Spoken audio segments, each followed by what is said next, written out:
নেশামুক্তিকরণে toll free number চালু করা হলো মালদায়। নেশামুক্তি ভারত অভিযান, বিকশিত ভারত কি পেহচান, ভারত সরকারের এমনই স্লোগানকে সামনে রেখে বৃহস্পতিবার নেশামুক্ত ভারত গড়ার লক্ষ্যে মালদায় চালু হলো বিশেষ টোল ফ্রি নাম্বার। লুকিয়ে রেখে এখানে আমাদেরকে ইনফরমেশন দিতে পারে, ওর ইনফরমেশন উপরে পুলিশ বা যত এজেন্সি আছে জয়েন্টলি ওয়ার্কআউট করবেন ও তদনুসার লিগ্যাল অ্যাকশন।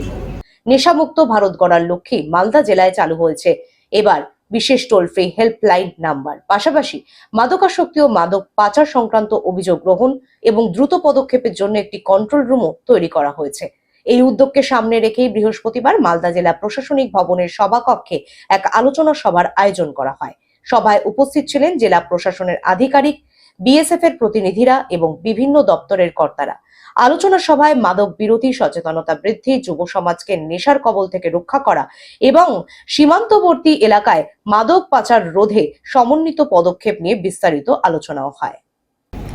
মালদাতে যে কোনো লোকজন যদি কিছু ডাউটফুল অ্যাক্টিভিটি নোট করে, ড্রাগ নিয়ে বা কিছু খবর হয়, ওরা যদি নিজের আইডেন্টিটিকে গুপ্ত রাখতে চায়, এই নাম্বারে কল করে বলতে পারে 24/7। মালদা থেকে অভিষেক দাসের রিপোর্ট, গ্লোব নিউজ। এখন থেকে গ্লোব টিভি দেখুন আপনার স্মার্টফোনে। গুগল প্লে স্টোর থেকে অথবা অ্যাপল প্লে স্টোর থেকে ডাউনলোড করুন গ্লোব টিভি লাইভ অ্যাপ। এছাড়াও জিও টিভি অ্যাপ থেকে দেখুন গ্লোব টিভি লাইভ।